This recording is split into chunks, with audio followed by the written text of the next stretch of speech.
Hello hello hello hello hello, आप वो बालों में तेल लगाते हैं क्या? मेरे को भी दीजिए ना तेल लगा। शुरू AK-47 निकाल लिया है बाहर उसके अंदर। नरेंद्र मोदी बहुत फेकते हैं। देवेंद्र फडणवीस साहेबांनी मंत्रालयामध्ये कॅमेरावर बोलतो, मंत्रालयामध्ये एक मीटिंग कॉल केली होती. म्हटलं नाही साहेब, स्कीम इतकी चांगली असेल तर तुम्ही नागपूरला घेऊन जा ना पहिले. असं चिडले देवेंद्र फडणवीस, फाईल उचलले. 700 कोटीची स्कीम 3200 कोटीपर्यंत गेलेली आहे. स्कीम पूर्ण झाली का? नहीं झाली आहे. ऊपर से लेके नीचे तक पूरी थाली ही इनकी गंदी है. इनको ऐसा लगता है कि अभिमान लगता है इनको कि अरे हम इनको गाली दे रहे हैं तो हम कितने बड़े स्टार हो गए हैं करके. ये तुम्हारी संस्कृती, तुम्हारी तहजीब क्या है? ये है. कट्टरता कशी काढायची पोरांच्या डोक्यात? नहीं, भाजपला काढावं लागणार तुम्हाला सत्तेपासून. अब नेता के साथ बोले तो अभी मैं आपको बोल रहा हूँ नेता के साथ, लोगों को समझ में आ जाएगा कि मैं किसके बारे में बात कर रहा हूँ. तो बोले उसको कोई लेना देना ही नहीं था कि कचरे से क्या लेना देना है, आप मेरा कितना देंगे करके. इन्फ्रास्ट्रक्चर याचा संदर्भात काही नाही आहे. 17 आहे तर 17च्या 18 कशा करायचं? काय आहे 17? काय 17 दारूचे दुकानं आहे तर 18 कशा करायचे आहे. आणि का बोलतो मी, या शहराला पाणी आज 10-15 वर्ष अगोदरच मिळायला पाहिजे होतं. एक समांतर नावाची कंपनी त्यांना आणायची होती. कोणाची कंपनी होती? अमित शाह साहेबांचे जवळचे. फडणवीस कसे वाटतात दिसायला? दिल की बात अगर बोल दिया ना तो फिर खबर बन जाएगी उसके अंदर, तो रहने दो.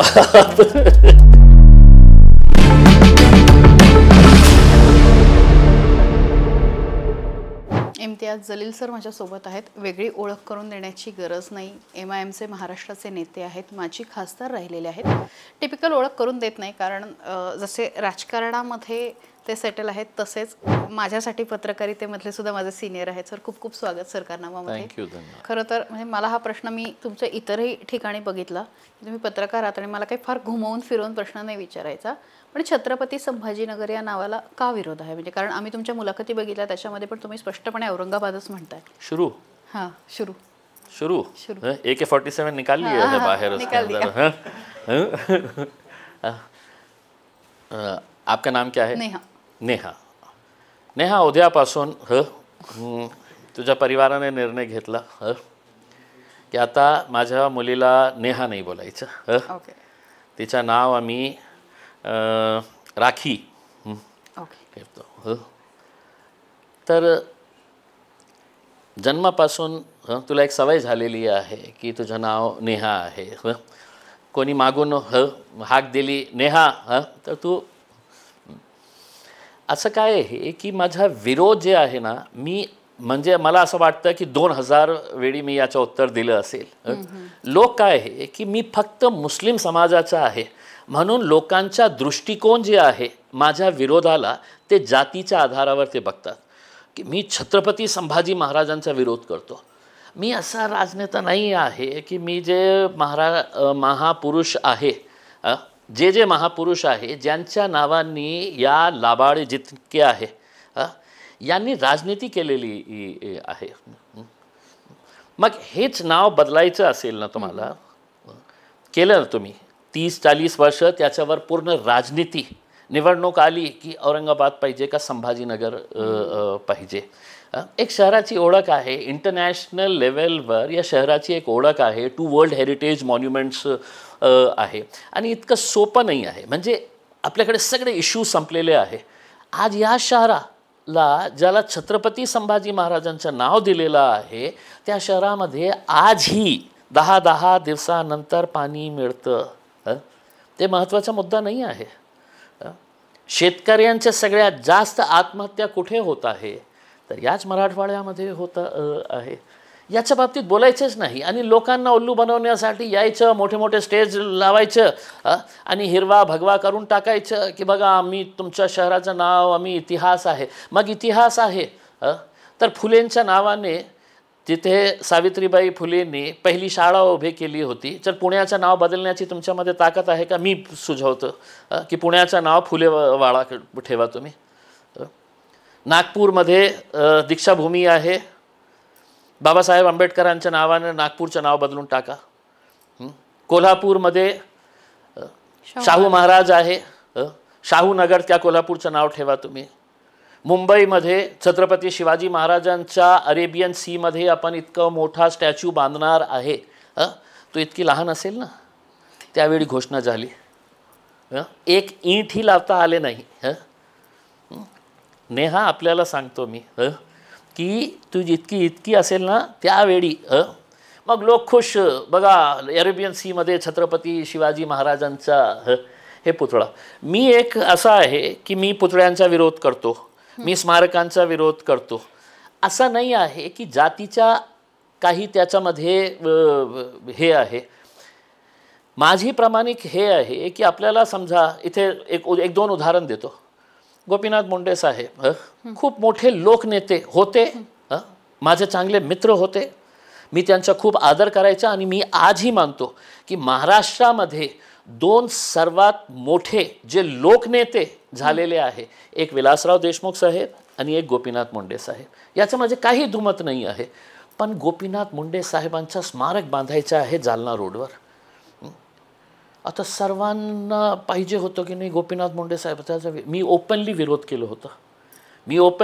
केलं होतं की खऱ्या अर्थाने आपल्याला गोपीनाथ साहेबांना आपल्या श्रद्धांजली द्यायची आहे तर त्यांच्या नावाने एका चांगला स्कूल उभे करा, एक हॉस्पिटल उभे करा.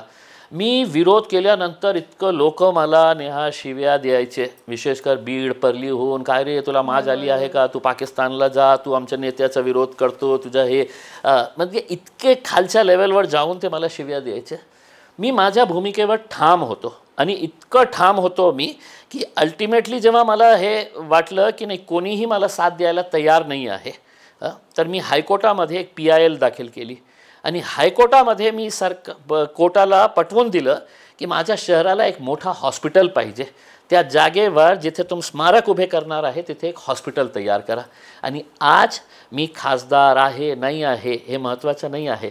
ज्या जागेवर गोपीनाथराव साहेबांचा स्मारक उभे होणार होता त्याच जागेवर फक्त माझ्या PILमुळे 400 बेडच्या हॉस्पिटलचा काम सुरू आहे.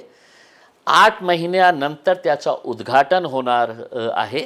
आणि मी MIMचा खासदार असताना सरकारला पत्र पाठवलेलं आहे की त्या हॉस्पिटलचं नाव तुम्ही गोपीनाथ मुंडे साहेबांच्या नावाने ठेवा.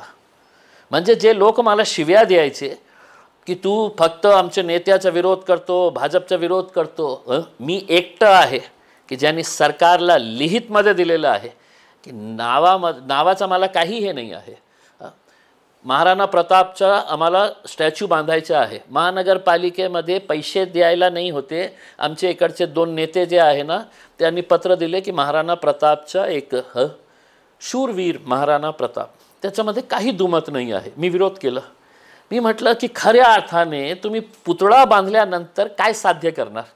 तुम्ही महाराणा प्रतापच्या नावाने ग्रामीण एरियामध्ये एक सैनिक शाळा उभे करा आणि त्या सैनिक शाळेचं नाव तुम्ही महाराणा प्रताप द्या आणि त्यामध्ये तुम्ही गावाच्या मुलांना हे शिकवा की महाराणा प्रताप कोण होते. अरे पुतळा उभे करणार, कौवे जाके बैठेंगे, उसके कभी साफ सफाई होगी नहीं इसके अंदर. तर मी माझ्या भूमिकेवर स्पष्ट आहे. बहुतेक हेच कारण आहे की जेव्हा हे निवडणूक आली तर माझ्या विरोधात जे प्रचार करण्यात येत होता की हेच माणूस आहे की जे आपले छत्रपती संभाजी महाराजांचा विरोध केला होता, मी कधी केलं नाही, करणार नाही. काय कारण आहे. जे मोठे मोठे लोक होते पण त्यांच्या नावाने जे घाणेरडी राजनीती करणारे जे लोक आहे ना त्यांचा विरोध आहे आणि मी ओपनली त्याचा हे करतो. मी असं नाही आहे. आजही लोक शिव्या देतात मला की तू केलं होतं ना विरोध. हो केलं होतं, आजही करतो. म्हणजे महत्त्वाचे मुद्दे काय आहे तुम्ही हे ना घेता तुमच्या डोक्यामध्ये इतकं जातीचं हे विष पेरण्यात आलेलं आहे की तुम्हाला काही चांगला सुझावही दिलं तर तुम्ही त्याच्यामध्येही काहीतरी जाती धर्माचा हे आणतो. पण कुठल्याही बाजूने म्हणजे कुठल्याही समाजाची कट्टरता ही शेवटी तुमची विचारशक्ती संपवते आणि मग बऱ्याचदा ती गुन्हेगारीकडे किंवा या सगळ्याकडे जाते. हे तरुणांच्या मनामध्ये जे काही भरलेलं आहे, मी असं म्हणत नाही की फक्त मुस्लिमांच्या, हिंदू असतील इतर कुठलेही, ती त्या धर्माबाबत प्रचंड कट्टर झालेत. मग ते व्हॉट्सअपवरती मेसेज पाठवल्यानंतर ते गुन्हे दाखल होतात, बऱ्याच गोष्टी यातनं होतात. काही वेळा काही सामाजिक प्रकार तयार होतात, काही गंभीर वातावरण तयार होतं. ही कट्टरता कशी काढायची आहे पोरांच्या डोक्यातून. नाही, भाजपला काढावं लागणार तुम्हाला सत्तेपासून. तरी शक्य आहे, नाही तर शक्य नाही आहे. कारण भाजपला एक गोष्ट कळलेली आहे, या देशामध्ये आपल्याला सत्तेमध्ये बसायचं असेल तर आपल्याला हिंदूजमध्ये एक अशी भावना निर्माण करायची आहे की आम्ही आहे म्हणून तुम्ही सुरक्षित आहे, कि Hindus are protected only because of हमारी वजह से. तर ती बनली आहे का आता, म्हणजे हो हो हो, त्यांनी ते माइंडसेट तयार झालेला आहे. आणि मला चिंता या गोष्टीची नाही आहे, मला या गोष्टीचं वाईट वाटत नाही आहे की झोपडपट्टीमध्ये राहणारा माणूस असा त्याच्यामध्ये असा विचार आला असेल तर. दुर्दैव याचा वाटतं की आज पढ़े लिखे लोग भी इस जहर का शिकार हो चुके हैं इसमें. ते देशाला खूप घातक आहे मला असं वाटतं. आणि ते आता संपणार नाही आहे. मी काय म्हणतो की ठीक है, मोदी जी सत्ता में बैठे हैं, भारतीय जनता पार्टी के भक्त है तो उनके खिलाफ कुछ सुनेंगे नहीं, हम कुछ भी अच्छी बात करने के लिए तो हमको देशद्रोही का सर्टिफिकेट फ़ौरन मिल जाता है इसके अंदर. हे सत्तेमधून कधी ना कधी ते खाली येतील. लेकिन जेव्हा ते वेळ येईल तर ते खूप उशीर झालेला असेल. म्हणजे समाजामध्ये इतकं तेढ निर्माण झालेला असेल की आज आपण जे एक आपली सोसायटी, आपल्या एरियामध्ये कोणत्या दुसऱ्या जातीच्या लोकांना, हे महाराष्ट्राची आणि देशाची संस्कृती नाही होती. महाराष्ट्राची तर होतीच नाही की एका सोसायटीमध्ये राहणारे ब्राह्मण पण होते, मराठा पण होते, दलित पण होते, मुस्लिमांचे घरं पण होते आणि सगळं सण एकत्र साजरं करायचे. ते आज आपल्याला बघायला मिळतं का ते कि नहीं, ये इसके अंदर हम इसको घर नहीं देंगे, ये जाति वाला इसमें नहीं आएगा करके. हे कोणी विष पिळलेले आहे. लोकसभेमध्ये पण म्हणजे तुम्ही बोलत असताना वगैरे काय अनुभव यायचे, म्हणजे असे काही यायचे का की हो हो हो, हे खरी गोष्ट आहे की जेव्हा जेव्हा असदुद्दीन अवैसी साहेब बोलायला उभे राहायचं तर ते कुठे ना कुठे भाजपचं कोणी असं असणारा खासदार काहीतरी असे कमेंट्स पास करतं. आपल्याला माहीत असेल की भाजपच्या दिल्लीचा जे खासदार आहे ते मुस्लिमांच्या बाबतीत on the floor of the house जेव्हा स्पीकर बसलेले होते त्यावेळी त्यांनी मुसलमानांच्या बाबतीत कशा प्रकारचे अपशब्द वापरले होते on the floor of the house. म्हणजे स्पीकर अगर प्रामाणिक होतं तर त्याच वेळी त्याला सस्पेंड करायला पाहिजे होतं. काही नाही, सगळे हसत होते, सगळे हसत होते. रविशंकर प्रसाद सारखा जो लॉ मिनिस्टर आहे ते त्यांच्या मागे आहे. त्याचा व्हिडिओ पण आहे. भिदुरी नावाचं जे MP आहे, जेव्हा हे शिव्या देत होते तर रविशंकर प्रसाद ने कमीत कमी as a senior leader of the BJP end a senior minister, law minister, उसने कम से कम उनका हाथ पकड़ के बिठाना चाहिए था कि तुम ये गलत बोल रहे करके. ते हसत होते. म्हणजे याच्यातून एक स्पष्ट होतं कि ऊपर से लेके नीचे तक पूरी थाली ही इनकी गंदी है. पूरे के विचार ही मतलब ऐसे ही गंदे विचारों के आ गए हैं इसमें कि इनको ऐसा लगता है कि अभिमान लगता है इनको कि अरे हम इनको गाली दे रहे हैं तो हम कितने बड़े स्टार हो गए हैं करके. ये तुम्हारी संस्कृति, तुम्हारी तहजीब क्या है, ये है. वैचारिक मतभेद आहे ना, राहणार, पॉलिटिकल डिफरन्सेस राहणार, पण बोलण्याची एक वेळ होती. म्हणजे जसं मी आपल्याला उदाहरण दिलं ना की विलासराव आणि गोपीनाथ मुंडे साहेब अनेक स्टेज शेअर केलेले आहे. पण त्यावेळचं त्यांचे भाषण ऐका, कधीही ते खालच्या पातळीवर जाऊन म्हणजे अशा प्रकारची भाषा वापरायची नाही. ठीक आहे, पॉलिटिकल डिफरन्सेस आहे. तर असे अनेक अनुभव आम्ही घेतलेले आहे लोकसभेमध्ये. पण मग तेव्हा काँग्रेसचे खासदार होते, त्यांनी कधी असं तुम्ही म्हणालात की तसे भाषा वापरली, मग त्यावेळेस काँग्रेसने तुम्हाला काही हल्लाबोल केला किंवा काय असं काय? बघा, आमचं जे मत आहे ना ते काँग्रेस असू द्या, भाजप असू द्या, एकनाथ शिंदे असू द्या, अजित पवार असू द्या, लालू प्रसाद असू द्या, हे सगळं एक ही थाली के चट्टे बट्टे बोलते हैं नहीं का, उसमें हिंदी मध्ये एक जो म्हणा आहे ना, एक ही थाली के चट्टे बट्टे है इसके अंदर. त्यांना काही नाही आहे इसके अंदर. एक सेक्युलरिझमचा बुरखा घातलेला आहे आणि दुसरा जे आहे ते कम्युनल आहे, ओपनली आहे. पण काम करण्याची आणि विशेषकर मायनॉरिटीजच्या संदर्भात सगळ्यांचं मत एकच आहे. मग तुमची काय फिलॉसॉफी आहे, म्हणजे MIMची फिलॉसॉफी काय, म्हणजे राईटिस्ट आहे, लेफ्टिस्ट आहे, नेशनलिस्ट आहे, काय?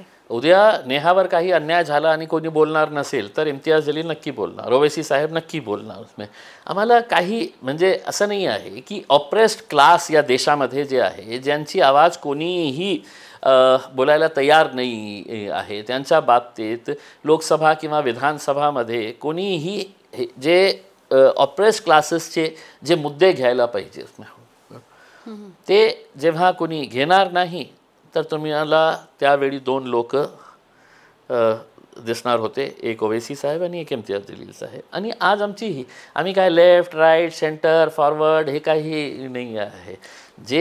ज्यांच्यावर अन्याय होणार आहे आणि त्यांच्या बाजूने कोणीही उभे राहणार नाही तर आम्ही उभे राहणार. काहीतरी फिलॉसॉफी असेल ना, काहीतरी ठरवलं असेल जेव्हा राज्य येईल, सत्ता येईल, काहीतरी या पद्धतीने काम. नाही, मला असं वाटत नाही की म्हणजे आम्ही काही असे फिलॉसॉफी आम्ही हे फॉलो करत आहे.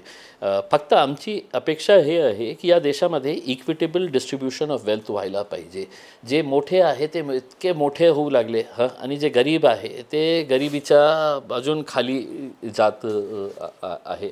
तर मुंबईमध्ये आपण गेल्यानंतर आपल्याला स्काय राईज आणि 150 कोटी रुपयाचा फ्लॅट्सही आपल्याला मुंबईमध्ये मिळत आहे आणि त्याच्या शेजारी राहणाऱ्या एका रूममध्ये 5-5 मुले छोट्यासा एका हटमध्ये राहणारे.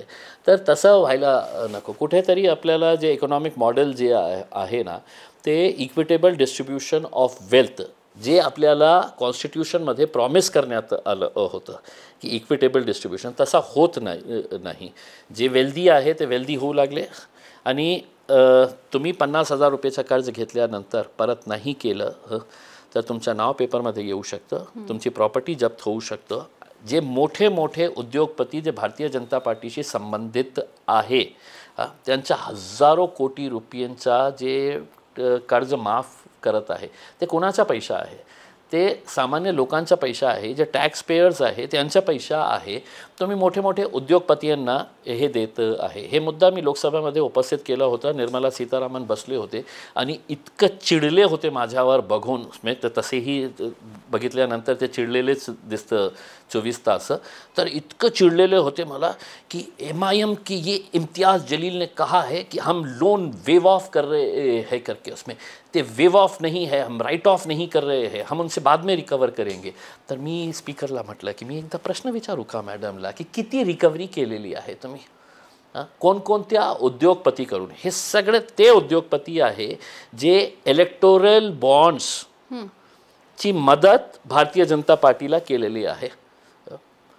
आणि तुम्ही RBIच्या वेबसाईटवरून जाऊन मी त्यांना प्रश्न विचारलं होतं की RBI हे आकडा का देत नाही की कोणत्या उद्योगपतीचा किती पैसा बँकेला द्यायचा आहे आणि त्यांनी दिलेला नाही आहे.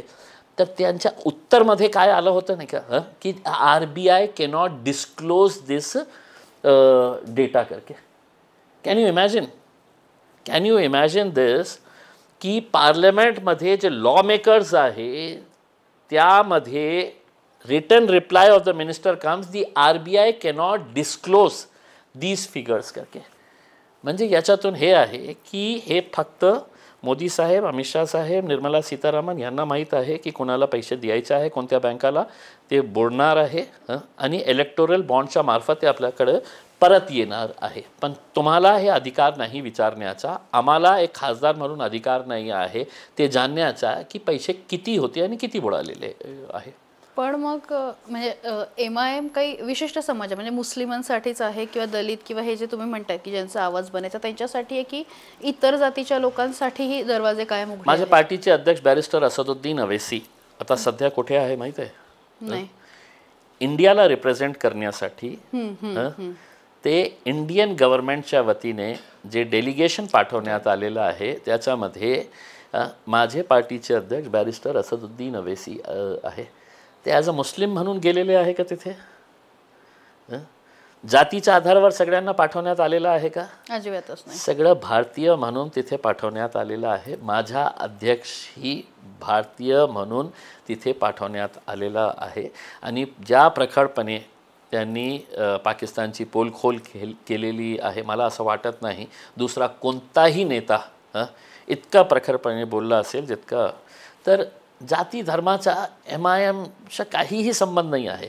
ठीक आहे, ते टोपी घालतात, दाढी आहे, ते शेरवानी पहनतात, मग लोकांचा दृष्टिकोन बघण्याचं वेगळं असतं. ते बहुतेक टी शर्ट घातले असते, गॉगल घातले असते ना, तर लोकांचा दृष्टिकोन वेगळं झालं असतं. पण टोपी दाढ़ी देखते ही अरे ये तो मुसलमान है, ये तो मुसलमानों के बारे में ही बात करेगा करके ऐका ना त्यांचे भाषण शिक्का ऐका ना. बसलाय ना, पण तो एक शिक्का बसलाय. कोणी बसवले? तुम्ही पार्टीवरती. लोकांनी बसवले ना. असं काय करता? तुम्ही लोकांनी केलं ना. असं तर वैसी जे ऑपोजिशनमध्ये लोक होते, ज्यांना असं वाटायचे की मुस्लिम कम्युनिटीचा वोट बँक म्हणजे आमची जागीर आहे, तर त्यांनी एक नरेटिव्ह तयार केलं आणि तेच नरेटिव्ह मीडियानेही घेतलं की नाही MIM म्हणजे मुस्लिम, MIM म्हणजे मुस्लिम. तसं काही नाही आहे. माझ्या शहरामध्ये बघा ना किती कॉर्पोरेटर्स आहे दुसऱ्या जातीचे. बिहारमध्ये जाऊन बघा, आमच्या जे बिहारचे आमचे सेकंड मोस्ट लीडर आहे ते राजपूत समाजाचा नेता आहे. हैदराबादमध्ये जेव्हा पहिला महापौर ठरवण्याचा निर्णय झाला होता दलितांना दिले होते आम्ही. तर असं काही नहीं है. काय है कि मीडिया ही नहीं क्या हमारे बारे में नहीं क्या निगेटिव क्या मिल सकता है करके कि जिसको हम चलाए और जिस पे से हमारा TRP मिल सके करके. आम्ही जेव्हा जेव्हा चांगले चांगले कामं करतात त्याच्या बाबतीत काहीही दखल घेण्यात घेत नाही. पण मग जे पार्टीचं नाव आहे म्हणजे एकत्र बसलेले ज्यांच्यामध्ये एकता आहे असे मुस्लिम, असा अर्थ तो गुगलवरती दिसला मुस्लिम शब्दाचा. सो म्हणजे तिथपासूनच अनेक चर्चा होते किंवा मुद्दे तयार होतात. आत्ता तुम्ही जसं म्हणाल की राजपूत समाजाचे एक नेते आहेत, तर मग असे इतर समाजाचे महाराष्ट्रामध्ये किंवा इतर ठिकाणी आहेत का, पदाधिकारी आहेत का? आहे ना, खूप आहे ना, खूप सारे आहे. तिकीट दिलेले आहे. मी आता तुम्हाला सांगितलं ना की तुम्ही दूर कशाला जाता. माझ्या शहरामध्ये बघा ना, OBC महिला होती आमची कॉर्पोरेटर, OBC समाजाची महिला होती. 5-6 दलित कॉर्पोरेटर्स होते. विरोधी पक्ष नेता आम्ही केलं होतं त्यांना. मराठा समाजाचे लोक आहे. त्याच समाजावर की मराठा एखादा ब्राह्मण कोणी आहे पार्टी? आहे ना, आहे ना. UP-मध्ये कट्टर ब्राह्मण, UP-मध्ये आमच्या त्याच्या यूट्यूबवर बघा तुम्ही, ते अशा टीका लावतो आणि ते कट्टर ओवैसी साहेबांचं भक्त. आमच्या UPच्या सर्व सभामध्ये ते पहिल्या रांगेत बसतो आणि इतकं जोरात भाषण करतो. ते तिवारी म्हणून, मला नाव आठवत नाही आहे, पण आहे असे ब्राह्मण आहे, मराठे आहे. आणि मला एकदा नेहा एक प्रश्न तुला विचारू का मी? हे प्रश्न कधी नरेंद्र मोदी साहेबांना विचारणार का की तुमच्या पक्षामध्ये एखाद मुस्लिम आहे का? नहीं विचारणार ना. नरेंद्र मोदीला काय प्रश्न विचारणार? आम चूस के खाएंगे, काट के खाएंगे, ऐसीच प्रश्न पूछेंगे ना आप. त्यांना का नाही विचारतं की तुमचा इतका मोठा पक्ष, देश पातळीवर तुमचा पक्ष आहे, सत्ता आहे तुमची, एक खासदार तुम्हाला मुस्लिम मिळत नाही का? एका आमदाराला तिकीट द्यायला पाहिजे का नाही? मंत्रिपद द्यायला पाहिजे का नाही? हे सगळे प्रश्न आम्हाला कशाला विचारतो? आणि MIMच्या नावाने अकालींना विचारलं का? शिरोमणी अकाली दल काय आहे? शिवसेना काय आहे? साऊथचे किती पार्टीज आहे? हरियाणामध्ये किती पार्टीज आहे? यांना कोणी विचारणार नाही. MIMनी हे नाव कशाला ठेवलं? AIMIM. म्हणजे हे सगळे प्रश्न आमच्यासाठी का? नाही, माझा एक प्रश्न हे आहे ना की तुम्ही एकदा भाजपला क्यों काय नाही विचारतं?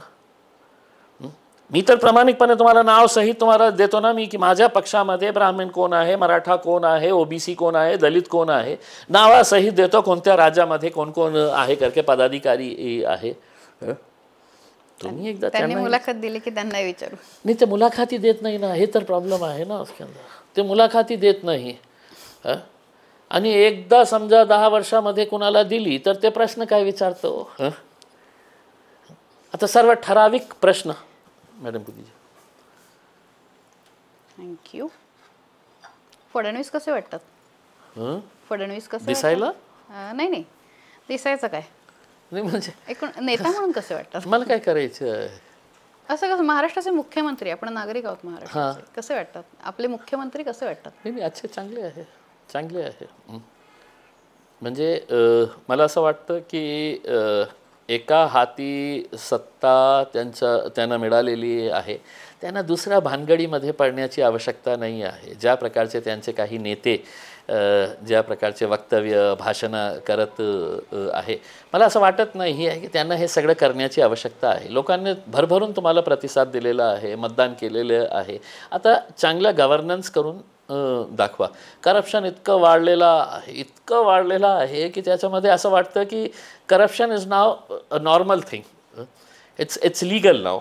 म्हणजे असं दररोज काही ना काही कोट्यवधी रुपयाचं सगळं पुराव्यासहित मिळत आहे. तरीही त्याच्या बाबतीत तर आमची अपेक्षा हे आहे की देवेंद्र फडणवीस साहेबांनी त्याच्यावर लक्ष घालावे, कारण त्यांच्याही इमेजचा प्रश्न येतो. हेच देवेंद्र फडणवीस आहे ना की जेव्हा प्रश्न विचारलं होतं की अजित पवार तो बोलत थे की जेव्हा जे आमच्या हातात येईल तर चक्की पीसिंग त्यांचं खूप हे होतं ना. तर कुठे गेलं ते देवेंद्र फडणवीस कुठे गेलं? फक्त सत्तेसाठी हे कॉम्प्रोमाइज करत आहे. कधी बोलणं वगैरे झाले त्यांच्याशी, म्हणजे रिसेंटमध्ये कामासाठी अर्थात? हो होतं, सगळ्यांसोबत होतं, सगळ्यांसोबत. कसा रिस्पॉन्ड करतात? चांगलं रिस्पॉन्ड म्हणजे काय हे की बघा, पॉलिटिकल डिफरन्सेस वेगळं असतं, पण जेव्हा आपण कामासाठी जातो तर सगळे लोक कामं करतात. एकनाथ शिंदे साहेब जेव्हा मी खासदार होतो तर त्यांनीही काम केलेले आहे, देवेंद्र फडणवीसांनी काम केलेले आहे. म्हणजे तसं काही नहीं है. काही आमंत्रण वगैरे बाहेरच्या पक्षातून वगैरे? कोई नहीं दे रहा है यार. मतलब मेरे को तो अब मैं तुम्हारा आमंत्रण का इंतज़ार कर रहा हूँ कि अब तो ना आमदार है ना खासदार है, अब दोबारा पत्रकार होना है. तो नेहा नहीं को आमंत्रण देना चाहिए की आता सरकारनामा जॉईन करणार आहे का इम्तियाज जलील, तर येतो मी पत्रकारिता करण्यासाठी. वंचित म्हणजे जो प्रयोग केला होता महाराष्ट्रामध्ये आंबेडकरांसोबत, का तो थांबवला? काय झालं? अच्छा, त्याचं उत्तर माझ्याकडे नाही आहे. असं कसं? महाराष्ट्राचे तुम्ही नेते आहे. मी नाही, कारण लोकांना आवडलं होतं, म्हणजे असंही नव्हतं. मतही मी असं नाही म्हणत की कोणी निवडून आलं, पण चांगली मतं पडली. त्यावेळेस जे सगळे निकाल, म्हणजे मी स्पेसिफिकली पुणे त्यावेळेस कव्हर करत होते, चांगलं. बघा, मी स्पष्टपणे सांगायचं तर आम्ही बाळासाहेबांना हे सांगितलं होतं की पहिला इलेक्शन आहे, अपन एक्सपेरिमेंट करत आहे. अपन एक ही इलेक्शन के अंदर पूरी दुनिया बदल नहीं सकते है. अपन कमी सीट्स लढू, त्याच्यावर फोकस करू आणि काही सीट्स निवडून आल्यानंतर आपण नेक्स्ट इलेक्शनमध्ये लोकांनाही विश्वास बसेल, अजून लोक आपल्याला जोडतील करके असं. पण त्यांचं विचार करण्याची पद्धत वेगळी होती. त्यांनी म्हटलं की नाही, माझे को पूरे वंचित घटकों को एक साथ इंसाफ दिलाना है करके उसमें. आता तो इंसाफ दिलाने के चक्कर के अंदर ना हम घर के रहे ना घाट के रहे, मतलब ऐसी हालत हो गई है इसमें. आता परवा त्यांचा एक इंटरव्यू मी ऐकलं होतं की दूध का जला भी छाछ फूक फूक कर पीता है. तर माझं उत्तर हे आहे की दूध जलाया किसने? छाछ तो बाद में बनी है, दूध जलाया किसने? ये भी तो, इसका भी तो जवाब किसी ने देना चाहिए उसके अंदर. हम तो कहते हैं कि हमने दूध जलाया नहीं है. पण संभाजीनगरमध्ये, शहरात, जिल्ह्यामध्ये जे काही नेते झाले, कसं झाले? मग त्यांच्यामुळे हे शहर तेवढ्या वेगाने पुढे गेलं नाही, काय त्याची कारण आहेत? खरी गोष्ट आहे. एक पाणीच्या प्रश्नाच्या संदर्भात बोलतो आम्ही, पुढे तोच प्रश्न विचार होता ना, ते लिंक्ड आहे, ते सगळे आमचे नेत्याशी लिंक्ड आहे. पाणी जे आहे ना, 700 कोटी रुपयाची स्कीम होती 2018ला. आता आज काय आहे 2025. कितीपर्यंत गेलेली आहे स्कीम? 3200 कोटी. 700 कोटीची स्कीम 3200 कोटीपर्यंत गेलेली आहे. स्कीम पूर्ण झाली का? नाही झाली आहे. मग का असं काय असं रॉकेट सायन्स होतं की 700 कोटी रुपयाची 50 किलोमीटरला लाईन टाकायची होती, सरळ पैठणपासून, जायकवाडीपासून औरंगाबादपर्यंत आपल्याला 50 किलोमीटरची लाईन टाकायची होती उसमें. असं झालं का कि नहीं, किसी नेता ने बोला कि नहीं यार, मेरे पास से है तो ये 20 किलोमीटर है ना, ये सोने की लाइन डालेंगे अपन, सोने की पाइपलाइन डालेंगे. दूसरे नेता ने बोला नहीं, अपन चांदी की बनाएंगे करके उसमें. एक स्कीम 700 कोटी रुपयाची झाल्यानंतर आपण समजू शकतो 10%, 20%, मॅक्सिमम 30% त्याचं ॲप्रिसिएशन होऊ शकतं. उसमें बजेट वाढू शकतं, रेट्स वाढले असेल, काही कारण असेल, अनफोर्सीन काही असं असेल स्कीममध्ये जे दिसलं नाही, काम करताना दिसलं, 20%, 30% आपण समजू शकतो. 300 टाइम्स, 400 टाइम्स असं होऊ शकतं का? सगळे हे नेते जे आहे त्या कंपनीकडून टक्केवारी घेणारे नेते आहे. आणि का बोलतो मी या शहराला पाणी आज 10-15 वर्ष अगोदरच मिळायला पाहिजे होतं. एक समांतर नावाची कंपनी त्यांना आणायची होती. कोणाची कंपनी होती तर ते अमित शाह साहेबांचे जवळचे भारतीय जनता पार्टीचे राज्यसभाचे आणि झी न्यूजचे मालक सुभाषचंद्र गोयलची कंपनी होती. पाण्याचा ठेका पूर्ण देशामध्ये एकमेव असं आमचं शहर होणार होतं की पाण्याचा ठेका एका ठेकेदाराला देणार होते आणि ते ठेकेदार म्हणतात सुभाषचंद्र गोयल. आता इतकं प्रेशर सगळे आमदार होते, भाजपचे शिवसेनेचे सगळे त्याच्यामध्ये हे झाले होते आणि त्यांना 20 वर्षासाठी त्यांच्या सगळ्यांचा टक्का फिक्स झालं होतं की इतकं टक्के 20 वर्षासाठी हे स्कीम आम्ही राबवणार आहे आणि इतकं टक्का. तर सगळ्यांच्या इंटरेस्ट त्याच्यामध्ये एकमेव इम्तियाज जलील होतं की मी म्हटलं होतं कोणत्याही परिस्थितीमध्ये ते स्कीम मी माझ्या शहरामध्ये लागू होऊ देणार नाही. इतकं दबाव आणले होते माझ्याकडे, इतकं दबाव. IAS ऑफिसर्स माझ्या घरी येऊन बसले होते की साहेब आप क्यों विरोध कर रहे होते. देवेंद्र फडणवीस साहेबांनी मंत्रालयामध्ये कॅमेरावर बोलतो मंत्रालयामध्ये एक मीटिंग कॉल केली होती. ते सगळं मोठे मोठे सूट बूट घालून आलेले ऑफिसर्स होते, त्यांचे सगळे आमदार होते. सगळ्यांना विचारलं अतुल साहेबांना, हो साहेब तुम्ही जो निर्णय घेतील आम्हाला मान्य आहे. संजय शिरसाट होते आमदार, नाही साहेब तुम्ही जसं आम्हाला पाणी पाहिजे तुम्ही जे निर्णय. मी म्हटलं नाही साहेब स्कीम इतकी चांगली असेल तर तुम्ही नागपूरला घेऊन जा ना पहिले. बोलणारा इम्तियाज जलील होता त्या मीटिंगमध्ये. असं चिडले देवेंद्र फडणवीस, फाईल उचलले, बोले औरंगाबाद को अब 10-20 साल तक. मी म्हटलं असं काय रॉकेट सायन्स आहे जे महाराष्ट्र जीवन प्राधिकरण जे सरकारचं डिपार्टमेंट आहे ते करू शकत नाही आणि ते हे करणार आहे सुभाषचंद्र गोयलची कंपनी करणार आहे. असं काय रॉकेट सायन्स आहे की तुम्ही त्यांच्या हातात हे देता आहे करके. मी माझा विरोध कायम ठेवला. माझ्यावर इतकं दबाव आणले होते, इतकं दबाव सगळ्या रीतीने. फायनान्शियल मला विकत घेण्याचा प्रयत्न केला.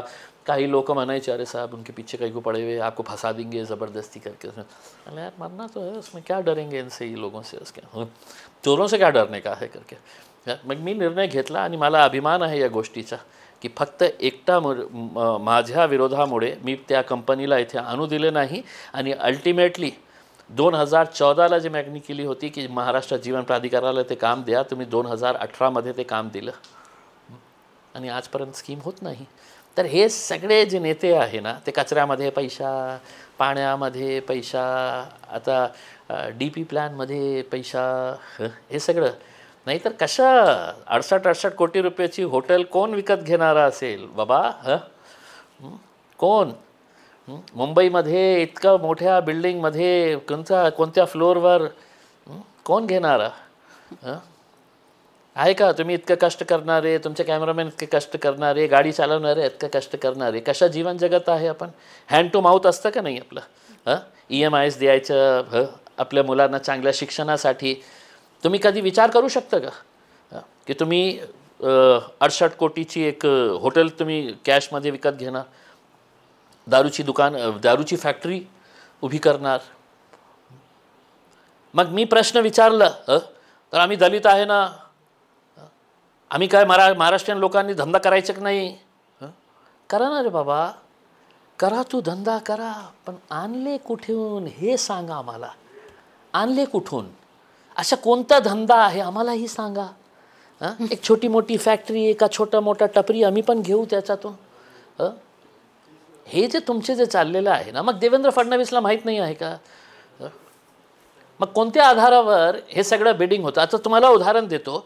माझ्या आदर्शचे जे ठेवीदार आहे, जे गोरगरीब लोक आहे, हजारोंच्या संख्येने आहे, 3 महिन्यापासून कोर्ट त्याच्यावर ऑर्डर देत नाही आहे त्यांच्या प्रॉपर्टीचा लिलाव करण्यासाठी. MPIDचा 3 महिन्यापासून 4 महिने झाले आता. ते लोक आज कमीत कमी मला असं वाटतं की 65 असे लोक आहे की जे मेले. त्यांच्या हक्काचा कष्टाचा पैसा त्यांनी ते पतसंस्थेमध्ये टाकलं होतं. ते लबाड्यांनी घेऊन पळाला, जेलमध्ये टाकलं मी, जेलमध्ये. त्यांना तुम्ही हे सवलत देत नाही आहे की यांची प्रॉपर्टी लिलाव करा आणि हे लोकांचे पैसे परत करा. आणि हॉटेलांचा लिलाव का फक्त मंत्री साहेबांना पाहिजे. तर काय है कि नेहा एक चिड़ निर्माण येतं म्हणजे एक आम आदमी की तरह जिस तरह से मुझे गुस्सा आ रहा है तो मैं समझता हूँ कि मेरा सुन के है तो तुमको भी गुस्सा आना चाहिए। अगर तुम ईमानदार है तुम्हारे कैमरामैन को गुस्सा आना चाहिए कि यार ये सही में क्या चल रहा है करके, क्यों नहीं बोल रहे हैं, क्यों देवेंद्र फडणवीस मुंह नहीं खोल रहे हैं, क्यों CBI ED खामोश बैठी है, क्यों नहीं बुलाती है EDI इनको और पूछती है कि ला बता मेरे को कहाँ से लेके आया पैसा करके। क्या सिर्फ हमारे लिए है कायदे कानून, सब हमारे लिए है, आपके लिए कायदे कानून है इसमें? तो मेरा यही कहना है कि कहीं ना कहीं कुछ अच्छा बदलाव आना चाहिए। बोलता बोलता म्हणालात की दबाव आला, म्हणजे सगळ्या बाजूने दबाव आणण्याचा प्रयत्न केला, कसं डील करता अशा गोष्टींची? जेव्हा कुछ नाही इसमें, तुम्ही प्रामाणिक असेल ना तर कोणालाही घाबरण्याची आवश्यकता नसतं, कोणालाही घाबरण्याची आवश्यकता नसतं, प्रामाणिक असायला पाहिजे। जेव्हा माणसाला बाहेर कळतं की हे माणूस जे आहे ते मॅनेज होऊ शकतं तर त्याचं सगळं काही डर जे आहे ना ते संपतं। एकदा त्यांना कळलं की बाबा या माणूस एकदा आपल्या मागे पडला तर हे काही मॅनेज होत नाही, कोणाला घाबरत नाही, कोणाची भीती नाही त्याला, मग ते डिफिकल्ट होतं। तो वैसी इमेज पण हे भेटतात का, म्हणजे हे जे खैरे भुमरे दानवे सत्तार हे असे भेटतं ना? काय बोलतात? काही नाही, हॅलो हाय नमस्कार, मनामध्ये शिव्या देत असेल पण असं बघताना असं हसून कसं चाललं असं बोलतं। तर संभाजीनगरच्या म्हणजे पॉलिसीज बद्दल की शहराच्या बद्दल वगैरे अशी कधी चर्चा होते का? म्हणजे नाही, कधी नाही, व्हायला पाहिजे। ही लोक अभ्यास करतात का? म्हणजे नाही काय तुम्हाला वाटतं का संभाजीनगर मधले नेते अभ्यास करतात की पुण्यामधले किमान? काही नाही, काही देणं घेणं नाही। अभ्यास काय असतं ते काय असतं? मी तुला सांगू की इथे एकदा नाही का कचऱ्याचा खूप मोठा इश्यू झाला होता, खूप मोठा इश्यू झालं होतं, लाठीचार्ज झालं होतं, खूप पोलीस विधानसभेमध्ये मुद्दा उपस्थित झालं होतं।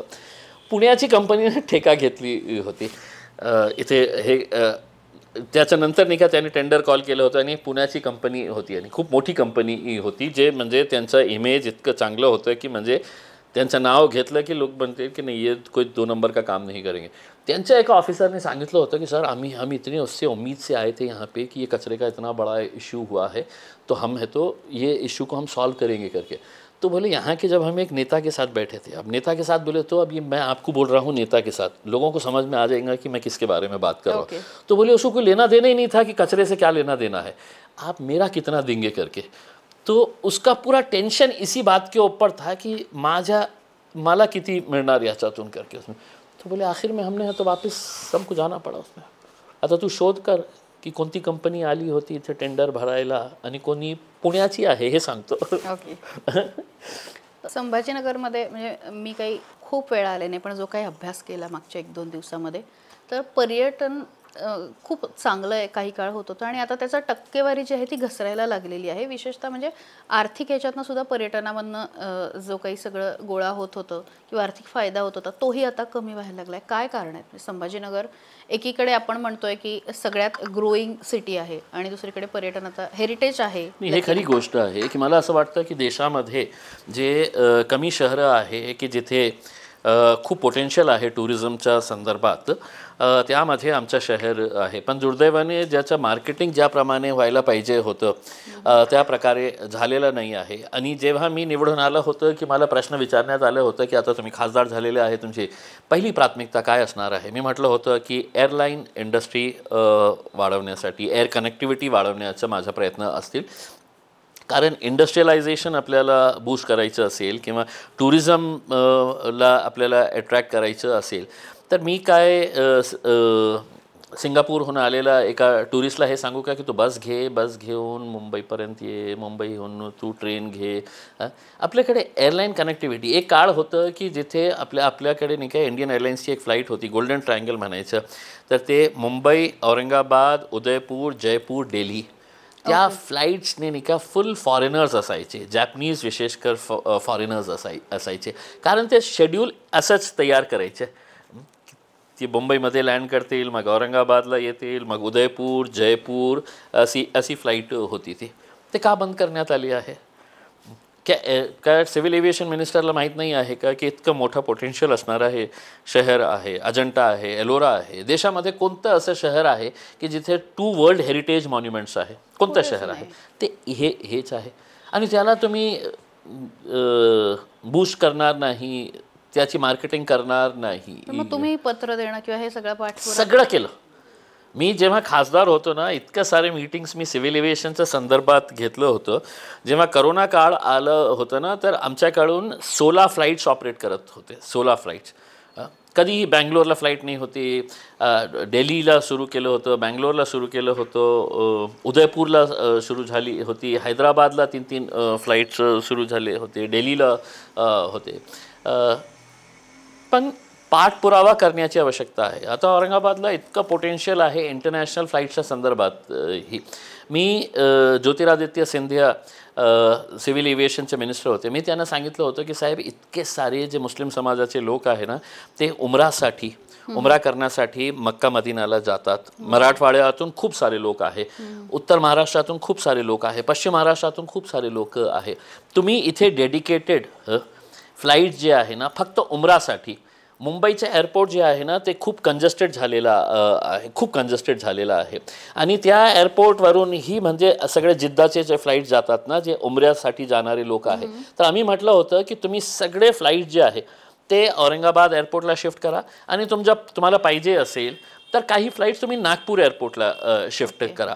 आणि महाराष्ट्रामधून जाणारे जितके जे हाजी असणार आहे ते औरंगाबाद एअरपोर्ट किंवा नागपूर एअरपोर्ट, त्यांना पर्याय द्या तुम्ही. मग तुमच्या बॉम्बेच्या एअरपोर्टला तुम्ही दुसऱ्या सिव्हिलियन फ्लाईट्ससाठी तुम्ही कनेक्टिव्हिटीसाठी तुम्ही ते ठेवू शकता. आज प्रॉब्लेम हे आहे की आपण नवीन फ्लाईट मागितलं ना, तर ते काय म्हणतं की नाही, आमच्याकडे एअर स्पेस अवेलेबल नाही आहे. तर ते आम्ही सुझाव दिलं होतं. आता त्याचा पाठपुरावा करणार होतो.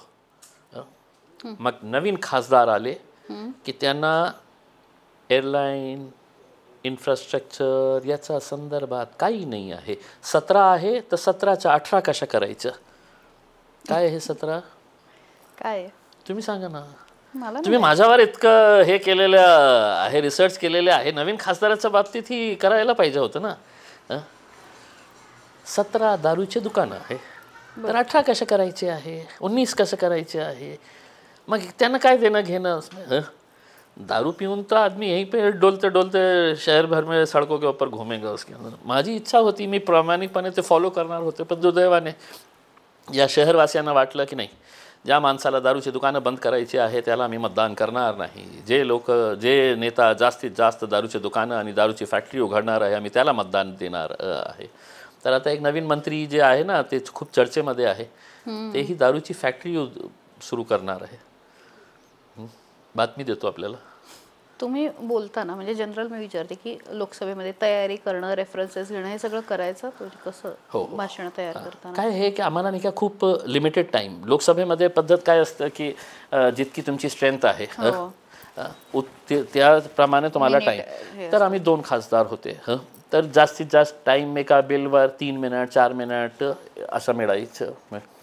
पण जेव्हा त्या 4 मिनिटमध्ये तुम्ही काही असं फालतू बोलणार असेल तर 4 मिनिट तुमचे तसंच जाणार.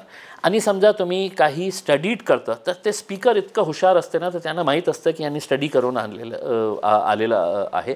तर ते 4च्या ऐवजी तुम्हाला 6 मिनटं देतो, 9 मिनटं देतो, 10 मिनटं देतो.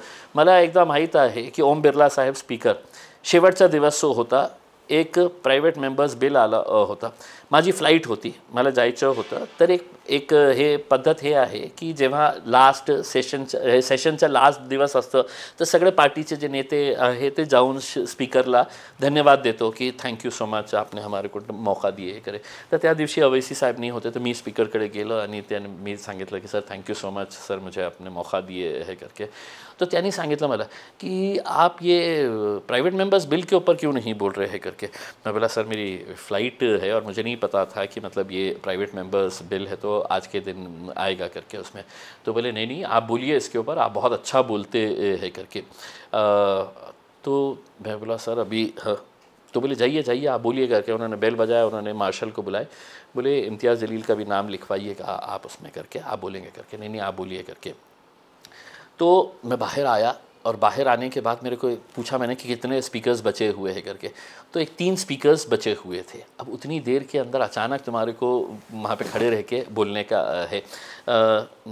ये ये कौन सी, ये जो लेडीज है नहीं कि अपना गांव के अंदर जो जा जा के आशा। आंगनवाड़ी, हाँ ओके। आंगनवाड़ी सेविकाओं के बारे में ये था। मैं इमीडिएट भाग के आया, बाहर आया। यहाँ पे एक बंदा है जो उसके अंदर काम करता है, मैंने इमीडिएट है तो उसको कॉल करके पूछा। मैं बोला बॉस मुझे ये बता आंगनवाड़ियों का क्या क्या क्या क्या क्या क्या रहता है करके उसमें, और फिर मैंने उनसे पूछा कि पगार कितनी मिलती है करके, तो उन्होंने मुझे बताया है। मैं गया जाके है तो इमीडिएट है तो मेरा नंबर आया, मैं खड़े रहा और बोल दिया। I spoke for 12 minutes. Giriraj Kishore minister थे, वो 12 मिनट मेरे बोलने के बाद है तो गिरिराज किशोर वहाँ से उठ के आए और मेरे पास आके ऐसे पीठ थपथपाए, बोले बहुत अच्छे आपने मुद्दे रखे हे करके, बहुत अच्छा बोले हे करके. माझ्याकडे मला असं वाटलं की इतकं मोठं सर्टिफिकेट होतं की ज्याची तयारी माझ्याकडे नाही होती. स्पीकरने एनकरेज केलं मला की तू बोल, तू खूप चांगलं बोलतो आणि महाराष्ट्राच्या संबंधित आहे. आणि काही मिनिटामध्ये जे मी 2 मिनिटं 3 मिनिट बोलण्याचं हे नाही होतं, फक्त काही डिटेल्स घेतलं आणि 12 मिनिटं बोललो त्याच्या बाबतीत. यूट्यूबवर आहे ते, ऐकू शकता तुम्ही. हे जर्नलिझमची मदत झाली. हो, ऐनवेळी लाईव्हला उभं राहायचं. 100%. जर्नलिस्ट नाही राहिलं असतं ना तर ते 5 वर्ष तर असेच वाया गेले असते समजण्यासाठी की काय असतं झिरो आर, काय असतं चर्चा, काय डिबेट्स काय असतं, प्रायव्हेट मेंबर्स बिल काय असतं. खूप फायदा झाला त्याचा. एक फक्त राऊंड आहे शेवटचा. मी नाव घेणार आहे आणि त्या व्यक्तीबद्दल काय तुम्हाला वाटेल ते एका वाक्यात सांगा, 2 वाक्यात सांगा. नरेंद्र मोदी. माहित होतं मला. सुरुवातीच तिथूनच करणार करके बोललं तर थोडा हे होईल. बोलायचं असेल तर बोला, नसेल तर पुढचं नाव घेते. दिल की बात अगर बोल दिया ना तो फिर खबर बन जाएगी उसके अंदर, तो रहने दो. तो न्यूज चैनल ही है, तो खबर के लिए आए. बहुत फेंकते हैं, जितना है उतना बताते नहीं है इसमें. मतलब अमित शाह. तड़ीपार. Arvind Kejriwal. Cheated daily. Forward. Lokpal के मुद्दे के अंदर अपना खुद का है तो फ़ायदा करवा के पूरी टीम ने जिस तरीके से ली. किरण बेदी गवर्नर बन गई, ये बन गए हैं, अन्ना हज़ारे खामोश बैठ गए हैं. So it was all stage managed, planned by RSS का ये था. Mamata Banerjee. She aggressive fighter. Yogi Adityanath. पुन्हा आश्रममध्ये जाऊन बसलं तर चांगलं होईल. म्हणजे अजित पवार. Good administrator.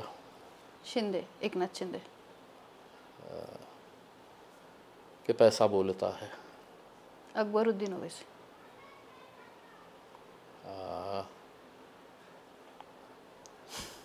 डट के बोलता है. So thank you very much. मनापासून वेळ दिलात आणि छान गप्पा झाल्या, चहा झाला. आभार.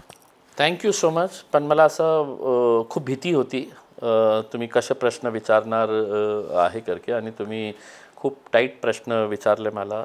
धन्यवाद आपला, खूप खूप धन्यवाद. आणि सगळं काही दाखवणार आहे तुम्ही ही अपेक्षा करतो.